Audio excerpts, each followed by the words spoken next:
Olá, sejam todos bem-vindos a mais um Frequência do Saber, o nosso segundo episódio. Você, se não viu ainda, depois desse aqui, assiste lá o primeiro episódio que eu fiz com o reitor do Nila Salle, irmão Clédes, que ficou muito legal. A gente falou sobre o mundo do ensino, os desafios da pedagogia, todo esse novo momento da pedagogia, dos professores, foi lançado no Dia do Educador, inclusive. E hoje a gente vai falar aqui no Frequência do Saber sobre as eleições americanas e o impacto no Brasil. Como é que funcionam as eleições americanas, que é bem diferente da brasileira, como é que isso vai acabar repercutindo, seja quem ganha, né? Quem for ganhar, como é que vai repercutir no mundo, no Brasil e também aqui no nosso Rio Grande do Sul, com um olhar mais específico. Então, aproveita que está chegando aí, te inscreve e fica com a gente até o final.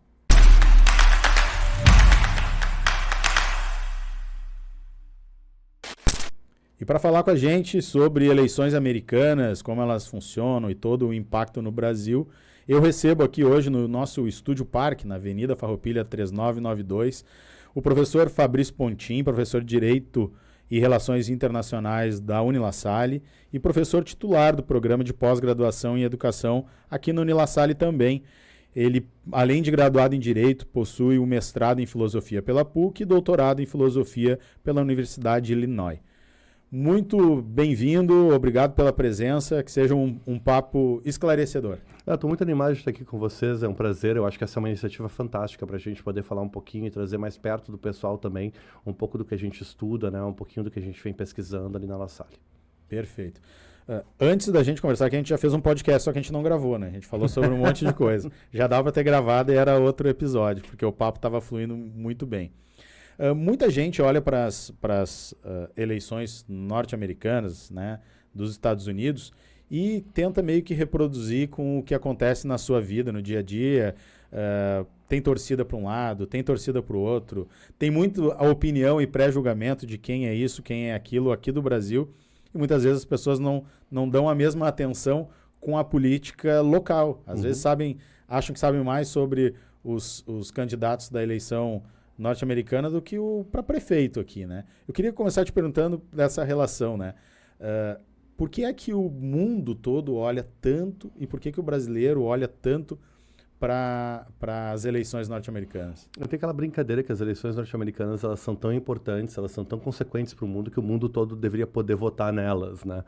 Porque acaba, claro, pelo poder dos Estados Unidos, pela forma como os Estados Unidos têm a sua presença, a gente diz hegemônica, né, dentro do mundo, a gente acaba esperando, ou não, a gente sabe que essas eleições elas têm um impacto em como vai continuar a nossa política local.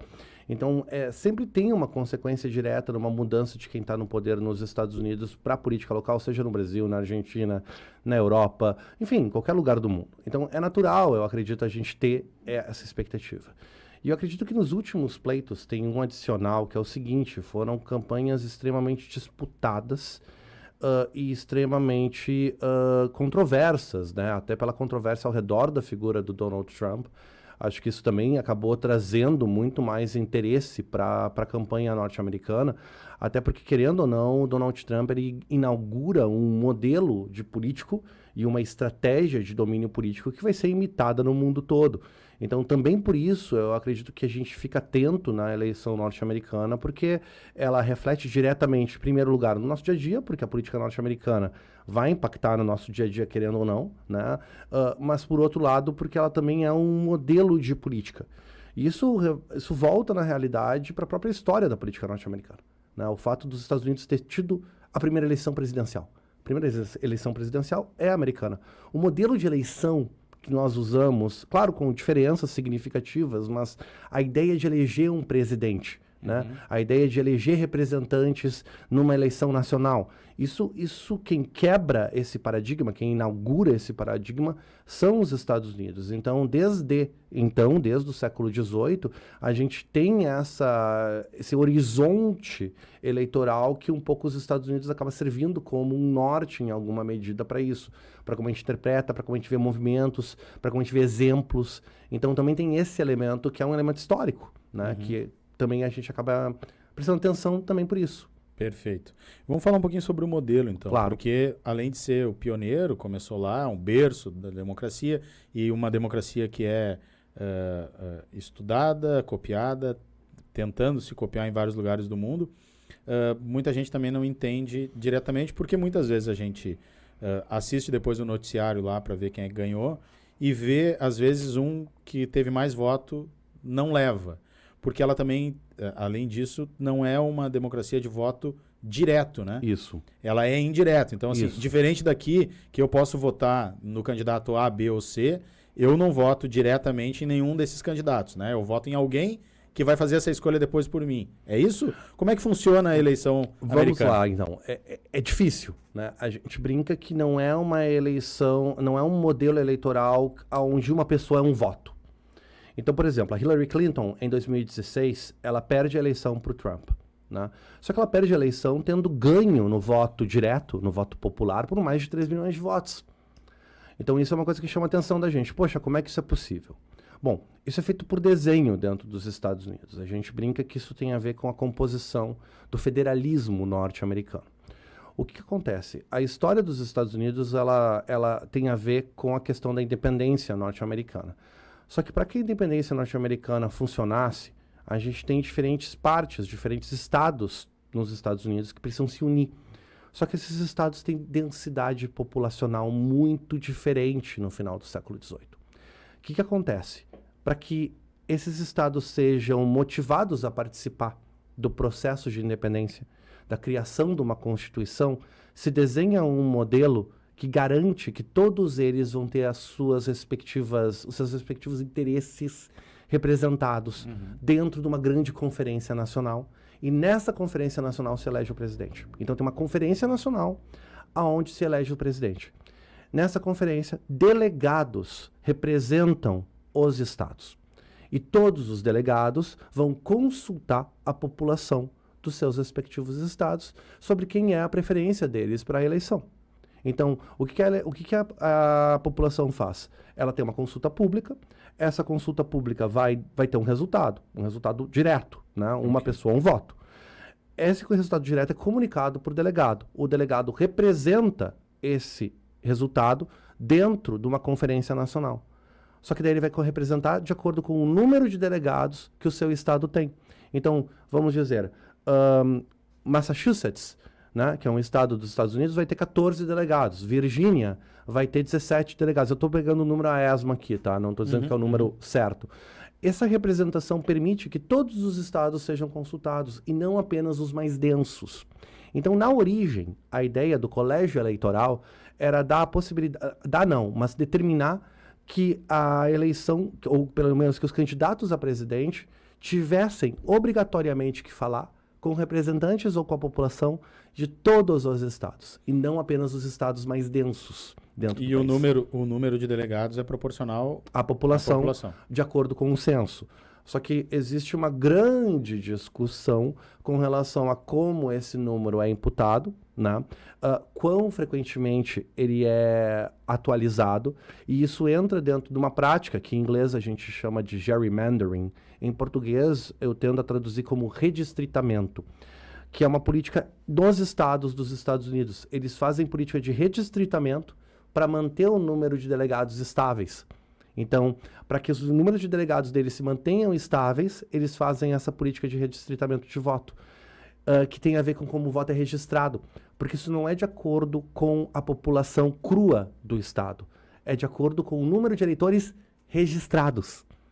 Porque então, o voto não é obrigatório. Porque o voto não é obrigatório. E mesmo não é obrigatório mesmo para o eleitor registrado. O eleitor registrado não precisa votar. Mas o eleitor que se registra, esse é o eleitor que determina para o número de delegados. Então não é a população do estado bruta, né? Ela é o valor da população registrada para votar.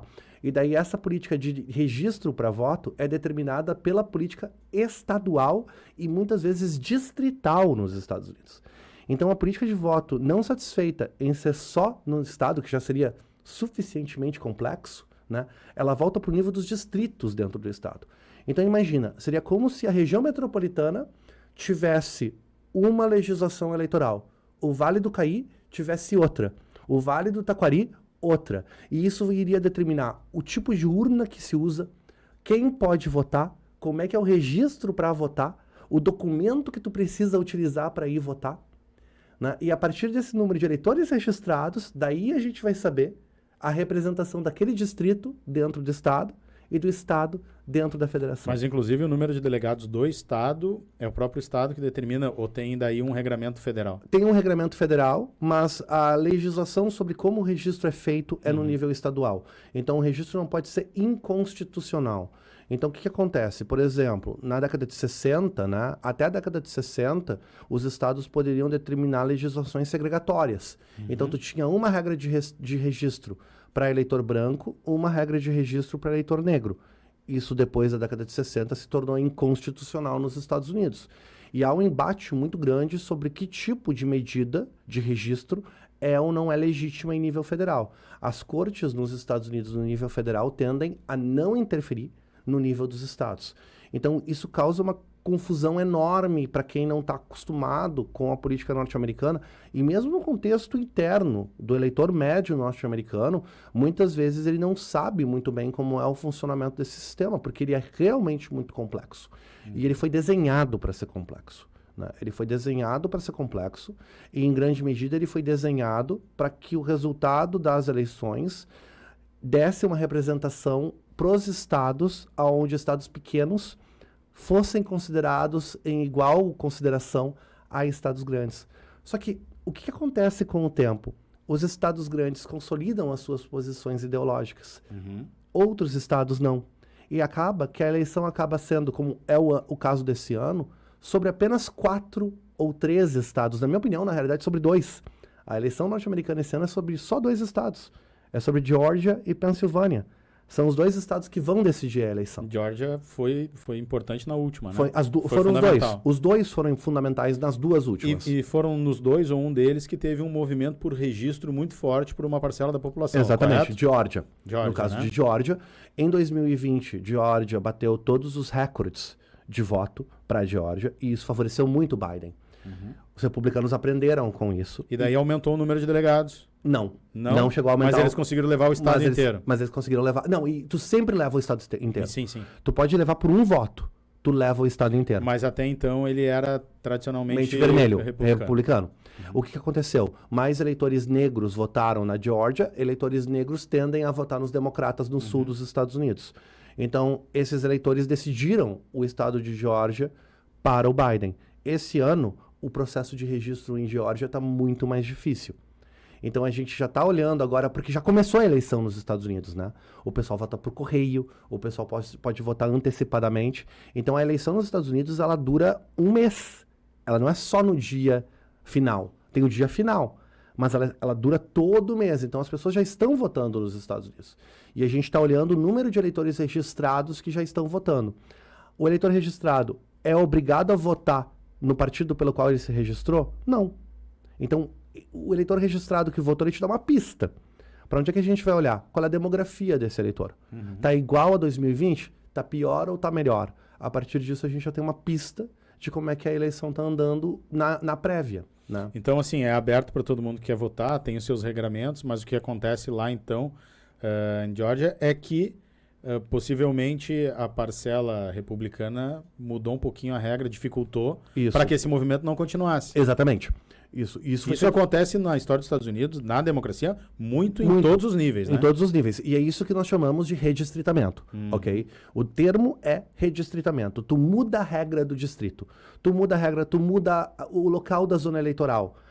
Tu muda a regra para poder votar. Você pode votar se tem uma infração de trânsito aberta contra você? Isso é determinação na legislação estadual. Tu exige documento com foto ou não? Precisa apresentar documento com foto na hora de votar? Sim ou não? Isso muda e muda de distrito para distrito. Perfeito. Então a pessoa vai lá e não é feriado, né? Não é feriado o dia do voto lá. Então entra na fila, chega na urna, não é mais aqui que você vota. Puxa vida, aí em outra zona. Vou ter que me deslocar até a outra zona. Eu vou fazer um exercício didático aqui só para ajudar até eu a entender, mas para quem estiver nos assistindo. Vamos imaginar que Rio Grande do Sul e Santa Catarina tivesse esse... E que o Rio Grande do Sul tenha o dobro de delegados, portanto, né? Porque é uma população o dobro. E, de repente, teve um movimento no Rio Grande do Sul, onde uma parcela se inscreveu e conseguiu levar o voto da direita para a esquerda, nesse caso, para ficar mais fácil. Então, o Rio Grande do Sul votava lá com seus X delegados sempre na direita e com esse movimento foi para a esquerda. Mas a Assembleia aqui local, que é dominada ainda pela direita, muda a regra do jogo para dificultar que esse movimento continue. É exatamente isso que acontece. É isso aí, você entendeu. É exatamente esse o processo.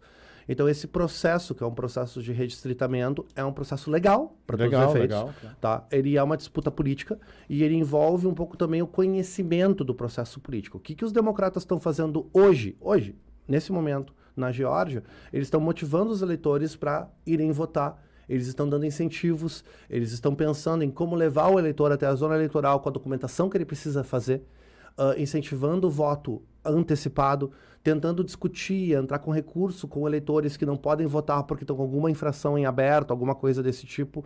Então, a briga nesse momento não é nem tanto pelo eleitor indeciso. A briga nesse momento é pelo engajamento do eleitor. Que já está decidido e registrado. Que está decidido e registrado. É esse o ponto nesse momento nos Estados Unidos. O eleitor que está decidido e registrado vai ir até a urna para votar. Se ele for até a urna para votar na mesma quantidade da eleição de 2020, a tendência é que a Kamala vença. Se não, a tendência é que o Trump vença. Então, nesse momento, é um jogo de engajamento e comparecimento na urna. Perfeito. E daí, claro, as estratégias também mudam. Porque, de repente, se o Trump estica demais a corda, ele engaja o lado de lá, né? Sim. Sim. Claro, esse é um pedaço da análise que fica um pouco difícil, que é o que o Trump precisa fazer para virar um, abre aspas, indeciso, fecha aspas, a essas alturas do campeonato. Porque todo mundo conhece o Trump. E todo mundo meio conhece a Kamala também. Ela foi vice-presidente por 4 anos. Ela não é uma desconhecida. Né? Então, o jogo agora não é nem tanto a questão das declarações do Trump, se elas podem ou não forçar a barra, porque eu acredito que quem fosse impactado, quem pudesse ser impactado por uma declaração do Trump, já foi impactado. A questão é, essa pessoa vai conseguir comparecer para votar ou não? Ela vai se motivar? Né? Se ela vai ter algum tipo de desengajamento por uma decepção com o governo democrata, seja no nível interno, seja no nível externo? Né? E como é que é o jogo que os democratas vão fazer para conseguir motivar esse eleitor? Se esse eleitor comparece, a tendência é uma vitória dos democratas. Se ele não comparece, a tendência é uma vitória do Trump. E a gente está falando de 2%, menos de 1% nos estados-chave. Tu vou colocar aqui um número. Essa eleição vai ser decidida na Pensilvânia e na Geórgia por menos de 30 mil votos em cada um desses estados. Então, é muito próximo, é menos que a casa de 1% nos 2 estados. Estamos falando de 30 mil votos, que não vai determinar só a vida lá naquele estado, nem só no país, mas no mundo todo, né? Exatamente. E daí eu queria falar contigo sobre essas repercussões para a gente começar a falar sobre isso. O que muda ou não muda, né? Como é que fica o cenário, primeiro para o Brasil, democratas ou republicanos vencendo? Vamos lá, então. O que a gente viu? Porque a gente já sabe um pouco de como é a postura de um governo Trump com relação à América Latina. A gente já sabe porque já existiu um governo Trump. Então, a gente tem o precedente do governo Trump entre 2016 e 2020 para entender um pouco como é que seria esse movimento. Então, a primeira questão é, a América Latina não foi uma prioridade no governo Trump. A única questão para o governo Trump foi realmente a questão na Venezuela, onde o Trump foi muito mais incisivo com relação a uma política contra o Maduro e a tentativa de tirar o Maduro do poder na Venezuela, através da questão do Guaidó, né, do Juan Guaidó, que não foi muito para frente, não deu muito certo, mas isso existiu, de fato. Durante o governo Biden, a gente viu que, por exemplo, a mudança com a Venezuela foi perceptível. Não que os Estados Unidos tenham virado aliado, claro que não, do Maduro, continua não reconhecendo o governo do Maduro, mas eles tiveram uma postura um pouco menos incisiva com relação à Venezuela. Agora mesmo, na nova eleição, eles não reconheceram o resultado da eleição na Venezuela, né? Na realidade, reconheceram a vitória da oposição, mas eles não foram tão incisivos quanto o governo Trump foi na tentativa de fazer com que a oposição tomasse o poder. Pelo contrário, eles inclusive negociaram com o Brasil num papel de mediador para tentar entender um pouco a situação e colocar uma espécie de panos quentes, que é como está a situação agora na Venezuela, né? Isso mudaria com o governo Trump. Então, por exemplo, a situação na Venezuela mudaria significativamente com o governo Trump. A outra questão que a gente também tem que levar em consideração é a questão da Amazônia. Então, a gente vê com relação à questão da Amazônia, tanto a Amazônia brasileira, mas a Amazônia legal. A Amazônia legal, ela compreende vários países, né? Então, a Guiana Francesa, Suriname, a gente tem Peru, Equador, Bolívia, Venezuela, todos esses países estão dentro da Amazônia. Então, a gente sabe que durante o governo Trump, a questão ambiental não foi uma prioridade tão grande, mas a exploração de insumos dentro da Amazônia foi. Então, haveria uma virada e uma questão de incentivo à exploração da Amazônia para matéria-prima. O que é dizer, por outras palavras, continuação de uma política extrativista dentro da Amazônia. No governo Biden, a gente viu o contrário. A gente viu um incentivo para que se retomassem programas de proteção da região amazônica. Então, tem também essa mudança paradigmática que é bem importante. Com relação à Organização dos Estados Americanos, a gente também vê uma mudança bastante importante. No governo Trump, a Organização dos Estados Americanos ela virou principalmente um instrumento para tentativa de sufocamento de movimentos migratórios. Então, um aumento da repressão na fronteira dos Estados Unidos com o México e também incentivos para que o México aumentasse a repressão na fronteira com a América Central, né? Porque a questão não é nem tanto o imigrante mexicano, mas o imigrante da América Central que passava pelo México para chegar nos Estados Unidos, o que eles chamavam das carreatas de imigrantes, né? Um termo bastante complicado, mas enfim, que era esses grupos de imigrantes que atravessavam o México para chegar nos Estados Unidos.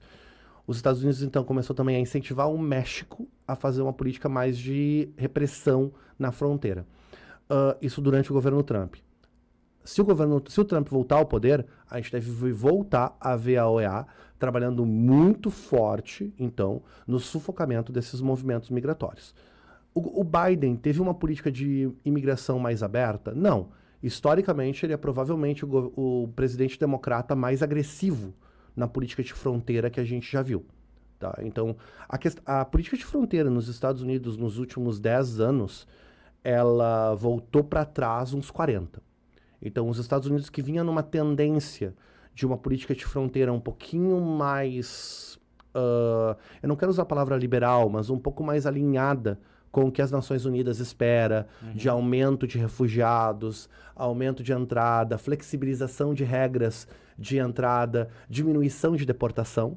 Nos últimos 10 anos, já ainda dentro do governo Obama, a gente vê uma mudança muito grande. E o governo Biden é certamente o governo democrata mais agressivo com relação à política de deportação e política de fronteira. Então, a Kamala certamente continuaria... Até porque ela teve um protagonismo nisso durante esse governo. Durante esse governo, exatamente. Ela foi um pouco a face dessa política de fronteira do governo Biden.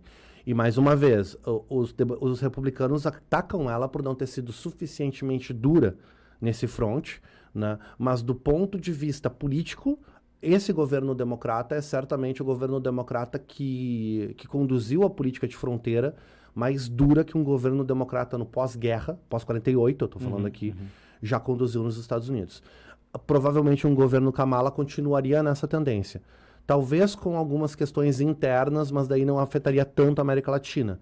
O que a gente veria, então, é desincentivo a movimentos de imigração, né? Dificultar movimentos de migração para os Estados Unidos, especialmente migração forçada, né? Então de refugiados, e incentivo para que os países endurecessem as suas fronteiras. Isso certamente, ao redor de toda a América Latina, a gente veria esse endurecimento por parte da Kamala. Seria ainda pior com o governo Trump, porque o endurecimento com o Trump ele é muito mais no sentido de política de polícia, enquanto o governo Biden ele fez um endurecimento em política fiscal. O que ele fez? Ele deu incentivos para os países manterem os imigrantes dentro dos países, ou seja, para dificultar a saída para outros países. né? Então, essa política ela acabou sendo uma transferência de ônus. A gente chama tecnicamente isso de transferência do ônus de migração. Então, mantendo a migração da América Central dentro da América Central, não deixando ela alcançar o México. Essa foi a política do Biden. O Trump não seria essa política, porque não foi entre 2016 e 2018. Seria um endurecimento da repressão contra a imigração, né? E daí tem a questão econômica, né, que é um pouco mais complexa de avaliar. Mas eu queria antes, depois eu vou voltar numa dessas aqui, mas queria que tu falasse um pouco também do que o mundo está pensando, né, em relação às tensões de guerra no Oriente Médio e também ali Rússia e Ucrânia. Europa, na Ucrânia. Ótimo. Isso também é algo que pode ter uma virada, né? No Oriente Médio, eu diria que não. Tá? No Oriente Médio, na realidade, a tendência é o Trump dar mais uma bandeira, digamos assim, um sinal verde ainda maior para o Benjamin Netanyahu, tá? Para o atual premier de Israel. Então, eu acredito que uma vitória do Trump significa um endurecimento ainda maior da situação na Palestina, uma ampliação da expansão territorial de Israel para dentro dos territórios ali da Cisjordânia e da faixa de Gaza, porque provavelmente o Trump daria uma carta branca para o Netanyahu nesse sentido. A gente também veria uma maior colaboração dos Estados Unidos com os países do Golfo. Então, com a Arábia Saudita, com Dubai, né, com os Emirados Árabes Unidos, com Catar. Isso já foi uma tendência ali entre 2016 e 2020, e essa tendência também favorece Israel, porque Israel, nesse momento, está tentando se aproximar dos países do Golfo. Então, uma eleição do Trump favorece essa questão, porque o Trump vê aquela região, o grupo político do Trump, vê aquela região como um ponto focal importante. Então, com relação ao conflito na Palestina, eu acredito que significaria fundamentalmente um endurecimento do conflito, talvez um endurecimento da resposta do Irã, né? Porque nesse momento o conflito entre o Irã e Israel está limitado, então talvez a gente visse um endurecimento desse conflito se o Trump for eleito agora em 2 semanas, né? 10 dias. Agora, com relação à Ucrânia e a União Europeia e os Estados Unidos e a Rússia, aí é um pouco mais... o furo é mais embaixo. Eu acredito que sim, nós vamos ver... O Trump já fala isso abertamente. Então, nós temos a Organização do Tratado do Atlântico Norte, né? Para quem está nos assistindo, para quem está nos ouvindo, o que é a OTAN? Né? A OTAN, ela é um pacto militar de defesa mútua que os Estados Unidos protagoniza a partir de 48 como uma ferramenta da Guerra Fria. Então, ela é uma garantia de segurança para os países da Europa, na época, contra a União Soviética. Como a União Soviética estava muito bem armada, e os países na época da Europa Ocidental estavam se recuperando, né, da Segunda Guerra Mundial, os Estados Unidos oferecem essa aliança militar, que significa que se você ataca um país da OTAN, você ataca todos os países da OTAN. O Trump tem falado de uma forma extremamente contrária ao que seria o consenso nos Estados Unidos, porque a OTAN sempre foi uma questão consensual. Republicanos e democratas sempre concordaram sobre o financiamento da OTAN. Então, desde 48, republicanos e democratas concordam sobre a OTAN. A OTAN é algo de importância estratégica para os Estados Unidos e para a presença global hegemônica dos Estados Unidos militar.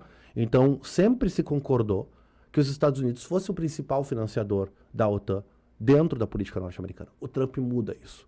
O Trump fala abertamente de ou retirar ou mudar a regra de financiamento da OTAN, né? Porque não quer que os países dependam dos Estados Unidos seja a polícia da Europa, e ele vê com maus olhos o conflito na Ucrânia, porque ele tem interesses e certas afinidades com o governo russo.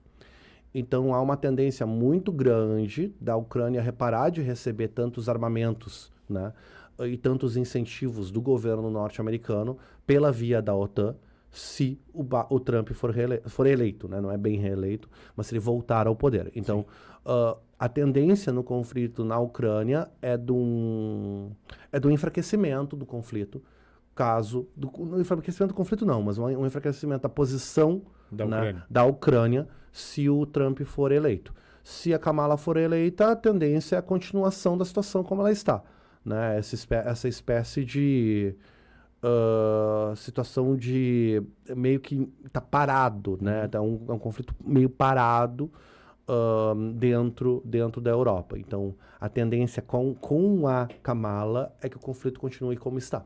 Perfeito. Quero voltar num item aqui para depois a gente falar mais aqui até da nossa região, do Rio Grande do Sul, Claro. Mercosul. Mas uma coisa que te chamou a atenção, que eu acho que é legal, que a gente não tinha nem previsto assim, da gente falar, é a questão da Venezuela. Uhum. Por que a Venezuela, um país que não é tão grande, que economicamente hoje também não tem uma importância tão grande, digo, né, ela não compra tanto dos outros países, por que a Venezuela acaba tendo, e acredito que seja por questões muito históricas também, essa importância geopolítica tão grande no nosso continente? Por que ela acaba ficando sempre nesse ponto tão crucial? A resposta é relativamente simples, é porque ela tem a maior reserva de petróleo do mundo. A Venezuela tem a maior reserva de petróleo cru, não refinado, né, não explorado do planeta. Então, a Venezuela ela é um ponto focal estratégico para a política energética global. E por isso que é por isso que a situação na Venezuela é tão delicada. Né? São muitos interesses. São muitos interesses. E a gente tem essa situação, que é uma situação muito difícil na realidade, porque a última coisa que nós precisamos é de um conflito, que a gente chama de um conflito por procuração, né? Um conflito proxy na Venezuela, que vai indicar interesses da China e da Rússia de um lado e dos Estados Unidos do outro. Isso é a última coisa que a América do Sul precisa nesse momento. Né? Então, a questão de não escalar a situação para uma violência descontrolada, e já está quase nisso, né? Mas para uma guerra civil mesmo na Venezuela, é muito importante, porque no momento que essa guerra civil estourar, nós vamos ter os 3 grandes interesses geopolíticos armados do mundo olhando para a Venezuela como uma área estratégica importante, né, de domínio. Então, é isso que está em jogo. Tanto que quando o Maduro alega ter ganho a eleição, imediatamente a China e a Rússia reconhecem a vitória do Maduro e imediatamente os Estados Unidos e a União Europeia reconhecem a vitória da oposição. O que coloca, por exemplo, o Brasil como o grande intermediador, né, na América do Sul numa posição extremamente difícil. Por quê? Porque não é simples para o governo brasileiro simplesmente se posicionar nessa situação. Ah, não, mas é uma questão de certo e errado. Não é tão simples assim. Né? Tá, ok, vamos falar claramente. A eleição na Venezuela foi uma eleição absolutamente roubada. Não há como defender a eleição. Mas uma coisa é eu dizer isso aqui no Frequência do Saber. Outra coisa bem diferente é o Lula dizer isso como presidente do Brasil, num contexto onde essa declaração gera efeitos geopolíticos enormes. Né? Especialmente, de novo, pela disputa do setor energético que está em jogo na Venezuela. Então, a Venezuela ela concentra essa questão pela questão da importância estratégica da Venezuela. E para além da questão da importância dela para o setor energético, ela tem uma importância geográfica mesmo, porque ela está bem no enclave. Então, ela é próxima do Panamá, ela tá entre uma região que é uma região de altíssima navegação, né? Então, é uma região onde ela tem uma saída para o Caribe e uma saída para o Pacífico. Essa importância ela é enorme diante de algum tipo de conflito militar, algum tipo de escalonamento militar na região e comercial. Então ela é um enclave muito importante para a região. E nada indica de que estejamos próximos de uma solução para isso tudo. O que indica nesse momento é uma continuidade do status quo. Nesse momento. A janela de oportunidade que nós tínhamos para que o Maduro saísse, porque isso chegou a ser ventilado, né, que o Maduro iria pedir um asilo político, né, e se faria uma transição através de uma junta, alguma coisa assim. Essa janela não existe mais. Então agora o que a gente vai ver? Se nós vamos ver um fortalecimento ou um aquecimento do conflito civil interno dentro da Venezuela, que já existe. É a maior crise migratória do mundo, né? Talvez o pessoal, de novo, não sabe disso. Ah, não, a maior crise migratória do mundo é no Afeganistão. Não é, não. Ah, é na Ucrânia, então. Não é. A maior crise migratória do mundo é venezuelana. É a crise da Venezuela. Inclusive repercutindo aqui, né? Aqui, sim, no nosso dia a dia. Muitos venezuelanos. No nosso dia a dia, isso repercute. Né? E esse talvez seja um outro elemento para a gente falar depois da questão humanitária, porque a questão humanitária também é afetada diante de uma eleição ou da Kamala ou do Trump. Mas, só para encerrar então, a questão principal da Venezuela, do ponto de vista geopolítico, é para que lado a Venezuela vai ir agora?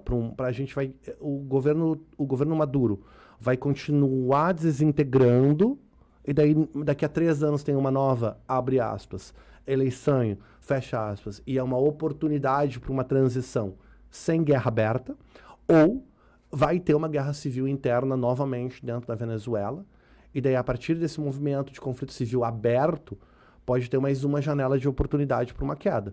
Mas é importante ressaltar, o Maduro tem o exército na mão e tem o judiciário na mão.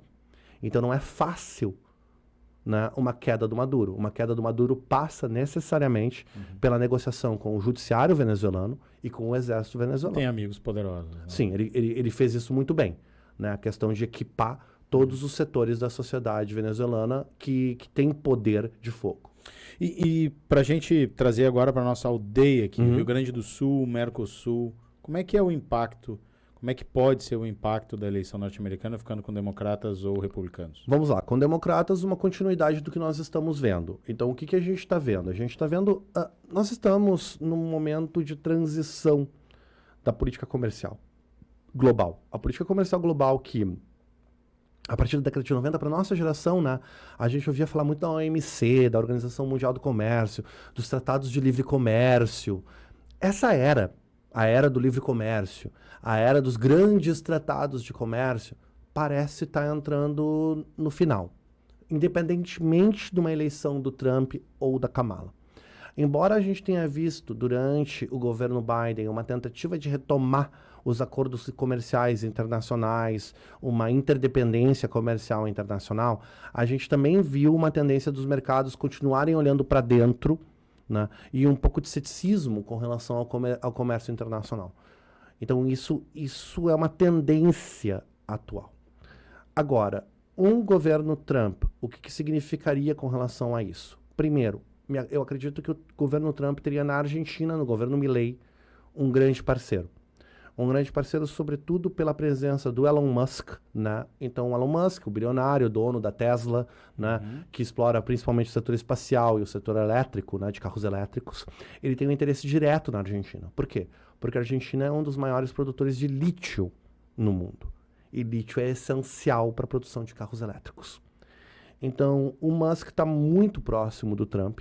Dizem que ele teria um cargo dentro do governo Trump, caso o Trump seja eleito. E eu acredito que isso aproximaria muito os Estados Unidos da Argentina, particularmente pelo setor energético. Então, isso é benéfico ou não para o Rio Grande do Sul e para o Brasil? Uma Argentina mais forte? Excelente pergunta. Um Milei, não necessariamente uma Argentina mais forte, mas um Milei mais forte. O que isso significa para o Mercosul? Muito ruim, né? Porque o Milei não vê o Mercosul com bons olhos. E o Milei estava esperando uma oportunidade para poder se afastar do Mercosul, que nesse momento ele não pode, porque a economia argentina está muito fraca e a economia argentina é dependente das parcerias comerciais com o Brasil. Então ele não pode simplesmente tirar a tomada do Mercosul. Mas se ele consegue uma série de acordos de livre comércio com os Estados Unidos, incentivando ele na produção energética, criando na Argentina uma capital energética, isso pode sim possibilitar uma transição energética dentro da Argentina e uma transição mais importante de capitais dentro da Argentina. Capitais no sentido do setor financeiro argentino pode sofrer uma reforma, que o Milei quer muito tentar fazer. E essa oportunidade daria a abertura para uma reforma radical da economia argentina. Se isso vai acontecer ou não, depende sim de uma eleição do Trump. Né? Por quê? Porque o contrário é verdadeiro. Uma eleição da Kamala centraliza o Brasil novamente como um dos principais parceiros comerciais do Brasil. Perdão, dos Estados Unidos. Quem são os dois grandes parceiros dos Estados Unidos históricos na América Latina? Colômbia e Brasil. São os dois históricos na América Latina, junto com o México. Né? Então, Colômbia e Brasil, nesse momento, são os grandes parceiros comerciais ideológicos em termos de montagem de política ambiental, política industrial, política comercial com os Estados Unidos. Então, o Biden fez uma política muito voltada para esses dois países. A tendência é continuar isso com a Kamala. Com o Trump, eu acredito que a gente veria uma tendência de mudança, pelo menos enquanto Lula for o presidente. Se a gente tivesse uma virada, uma volta do movimento mais conservador à presidência no Brasil, né, daí eu acredito que o Trump tentaria fazer o mesmo movimento que ele vai fazer com o Milei com o Brasil. E essa também é uma tendência, tá? Uma eleição do Trump fortalece os movimentos de direita na América Latina toda. Tu trouxe a pergunta pro Rio Grande do Sul especificamente. Tanto a Kamala quanto o Trump vão ter uma política relativamente protecionista no setor agrícola. Então, isso significa uma continuidade dessa questão protecionista que nos impacta por a gente ser uma espécie de celeiro, né? Então, tanto no setor da pecuária quanto no setor agrícola, isso impacta a nossa produção. Ainda assim, o Rio Grande do Sul é capaz de fazer uma produção de alta saída nesse sentido e consegue competir. O outro setor que pode ser afetado, que infelizmente a gente está tendo uma alta demanda aqui no Rio Grande do Sul, né, é o setor humanitário. Então, a gente tem recebido muito dinheiro através da Organização dos Estados Americanos para o Rio Grande do Sul pela questão humanitária. Uma eleição do Trump pode mudar esse paradigma, né? Pode. Entre 2016 e 2020, teve uma mudança paradigmática no setor humanitário? Teve. O governo Biden tentou inverter isso e voltar o investimento para o setor humanitário através da OEA? Sim, tentou. Uma eleição do Trump volta a sufocar um pouco esse setor na América Latina? Provavelmente. Tá? Então, muda o paradigma de intervenção. Né? O paradigma deixa de ser pela via humanitária e passa a ser pela via energética. Então, a gente vai ver uma pressão muito mais para a transição energética, para um tipo determinado de extrativismo. Mas sempre lembrando, a América Latina não vai ser uma prioridade do Trump. Não vai. Então tem uma possibilidade que não é pequena de ficar tudo como está. Com exceção dessa questão da Argentina. Eu botaria dinheiro nisso, que a Argentina tem uma tendência muito grande de se beneficiar. Não a Argentina, mas pelo menos o Milei se beneficiaria muito de uma eleição do Trump. Perfeito. Perfeito. Olha aí, gente, quanta coisa a gente abordou, hein? Certamente estouramos o tempo que a gente tinha imaginado e fomos embora. Eu te avisei que mais de meia hora ia dar, isso aí eu não tinha dúvida.